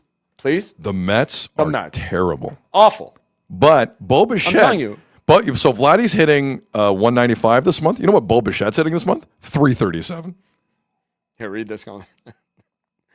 Paulie in the chat. Sid has more shirts from Ed's Fine Imports than Vladdy has home runs this year. Yes, Correct. I do. Way more. Yes, I do. No, listen, last year they were doing more stuff. You heard John Schneider talk about all the little stuff. They're not doing any of that. They're not looking for their pitches. They look like they have no discipline, no approach. That was the other quote this weekend that drove me nuts. Schneider's like, I don't know how our approach changes, but we start to come back when we're down 5-6. They show better approaches and they hit better. It's not what it is. Teams can just go after you when they're up 7 runs. They can be more aggressive. Honestly, sometimes I think what you say, sometimes they don't know baseball. Like, you're not allowed to not know baseball. Like, if you're running a major league team, I will not allow it. Like, it's not something that you can look the other way on. Mm-hmm. John Schneider's like calling for back picks and tie games, and then all of a sudden, like, the winning run scores. Like, this is John Schneider. John Schneider's the same guy who brought in 3 guys to end Game 7. They all gave up home runs. John Schneider's the same guy who didn't tell IKF to take one more step to his right. John Schneider's the same guy by the end of last season his bullpen was spent. John Schneider's the same guy this year who by July 1st his bullpen is spent. I'm honestly contemplating because Schneider did have a quote yesterday post on Vladdy too. And he said, you're not going to bench him. No, I think there's always a time when a guy needs a little bit of a break, whether it's physically, mentally, or whatever it is. It's no secret we're going to need Vlad if we want to be good, which is true. I'm telling you, if he doesn't hit one, if he doesn't get going in this Mets series, I could totally see them phantom ILing. I think that's what he's setting up. I think they're secretly just waiting for the All-Star break. No, but they won't let him. He can't go to the All-Star. They'll let him do whatever he wants. Yeah, what are you talking about? That's true. He'll be running around that home run derby watching people do his job that he can't do. And he'll be like, Vladdy will be like putting water down people's backs and like. After the Mets series, they go to Seattle, San Francisco, San Diego, some of the biggest ballparks in the majors. Man. Make a relax in the chat. The coach's kid never gets benched. He is. They came up together. He's kind of right. By the way, I don't want to lean into this because we can do it more tomorrow. I don't like Caleb Malhotra going to Vancouver. No one can convince me that's a good idea. No one. No one can convince me it's a smart idea for the coach, the player, or the team, or his teammates. Again, the other thing that kind of saves them is that they are expected to be pretty bad. They need a lot of stuff. So it can't be put on him. But whether you're good or bad does not erase any of that awkwardness. Well, stuff can't be put on solely him, is what I'm saying. But like anytime there's an issue, like there's an element to this where after maybe 6 months to 18 months, if you're like a teammate of his, you might not trust it. Yeah. No, watch the first center in Vancouver who isn't getting as many minutes as Caleb Malhotra, who's putting up better numbers, to like go to his agent. Or if Manny leans into something, like, did you tell your dad something? Like there's all kinds of things. But like these guys now, they also can't speak around Caleb Malhotra. Yeah, that's true too. They got to be guarded. There's a lot of downtime between games, man, with the fellas. Like I don't know how the Canucks expect this to work. It's a wild, wild risk. It is. It's a wild risk, and I hope they know what they're doing. I really do, because this has the potential to just blow up in everyone's face. And worst of all, it might be worse for the kid. Oh, without a doubt. No one else will suffer more than the kid in this. Yeah, of course. Because they can talk the big game they want, and I'll pull some clips maybe as the week progresses or next week. Because there was a lot said about how this is fine. You have a rookie GM, you have 2 rookie presidents, you have a rookie head coach. What the hell do they know about this situation? They're going to insulate Caleb Malhotra when his dad's coaching? What experience do they have at this level? I'm no one can convince me that's a good idea. Mm-hmm. No one. He's a talented player. If he went 4th or 5th or whatever, I'd have no problem with it. This is a wild scenario to me. It is. But we knew it was going to get there. Paulie in the chat, nobody can talk about how the coach sucks with his son around. It's an odd move. And sometimes you just need to vent, whether you believe it or not. Yeah, it makes the room uncomfortable, without a doubt. Andrew in the chat, are you not okay with this on Friday night? I'm less okay with it now. I had my worries Friday night. The more I heard the comments from Ryan Johnson and everybody, and again, we'll play them at some point. I didn't like what I heard, man. Maybe it's just me. I don't know. But Well, it's going to be weird either way. I did not like what I heard. Unless Vancouver moved their position in the draft, it was going to be weird either way. The kid would have felt the brunt of it on either side. Or you don't make Manny Malhotra your coach. Yeah. If you want the player that bad, I don't know. Like something has to give there. To bring them both in, you've created this thing that will never leave.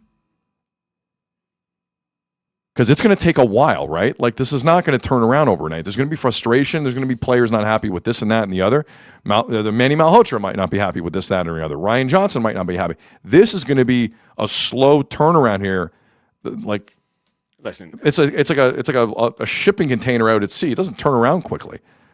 Like it's a big thing that needs work. Coaches typically last with teams for 2.5 years. So this could be a short-term thing too. But it is awkward in the meantime. God, if that's the actual philosophy, you're not wrong. No, but you're I'm just not saying, wrong. Like the kid has more of a future in that market probably than his dad. And it's just the way it goes. Especially them being so bad and needing so much. But that might give both of them a little bit of an out. Maybe. I don't know. Maybe. So Bo Bichette is back in town. Yes, sir. Are you surprised at how like the Jays themselves have wrapped themselves around this? What do you mean? In what sense? I saw a promo run on Sportsnet, which I'm pretty sure was produced by the Jays. Like a welcome back Bo thing of course. For tonight. What, like, is that weird? Or am I being weird? Are you going to sell this team right now? No, I guess you want ratings are worse than I thought. Then if you're promoting the guy who left in free agency is coming back, because if I'm mistaken, Marner was never promoted that way in this town. I forget if it was a Sportsnet or TSN game. I forget. I think it was a Sportsnet game that Friday night. I don't remember Marner getting that treatment. But with Bo, it's like, I think it's a bit of a distraction. What the team's doing. Maybe.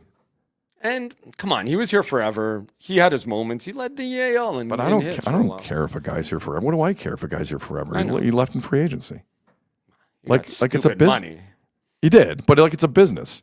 But that would tell me. But to your point, it would tell me the Jays were never close to $42 million per year, and which is fine. Never close. Which is fine. So they were fine with it. Yeah, of course. No, that's way I wouldn't. over. Chris in the chat, would you boo? I wouldn't boo because I can't muster up the energy to boo Bo Bichette because I don't know Bo Bichette. Yeah.